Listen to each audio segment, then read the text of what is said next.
All right, Mr. David, so we're back for day 3. So this one's just kind of a pick any and all. I know that you kind of mentioned that one of our earlier lessons, you'd like to work on a little bit of driver and some of your woods. So I think that's what we're going to do today. What are you trying to achieve in this lesson with the driver in the woods?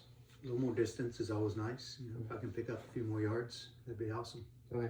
Do you know what kind of your numbers that you're looking for? Like a couple of yards as in like 2 or 3 or more than 5? Probably a little more than 5 if I can get, you know, up to 210, 220, somewhere in that range. Currently, a lot of times it's just under 200. So a few more yards, maybe one less iron to the green. Be good. Okay, perfect.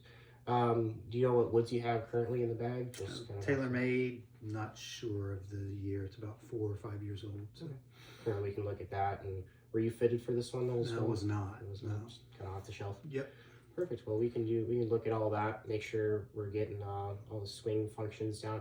I'm not going to try to change too much in the swing with this one. I'm just going to try to get you maybe a little bit more speed with it so we can get a little bit more of that distance. Distance and speed are some of the harder things to get out of a golf swing though, so we might not get in this lesson. We might be able to get a few extra yards, but it'll be more so working a longer time to kind of get a better result is what I'm going to call it really. So got to start somewhere. We'll start here and then, you know, build on that. Yeah, so hopefully we can get a little bit more out of this lesson. I think I have a drill for you. I think we're going to do some speed training maybe a little bit here and there. Okay. Or I can kind of give you the basis of it and we'll figure it out. Yeah, I mean, when I try to overswing right now, obviously I lose my control and it really sprays right.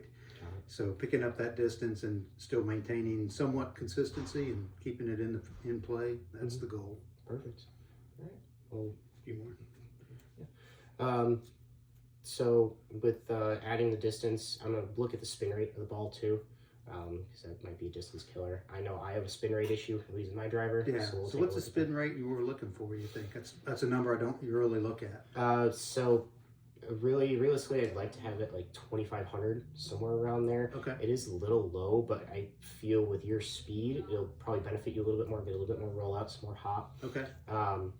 Hopefully it's around there. Otherwise, we'll have to tweak a little bit more of the swing. Yeah. I'm hoping it's right around that range. And I've seen you hit the irons. It seems like it's going to be fine, but if that is an issue, we'll fix that.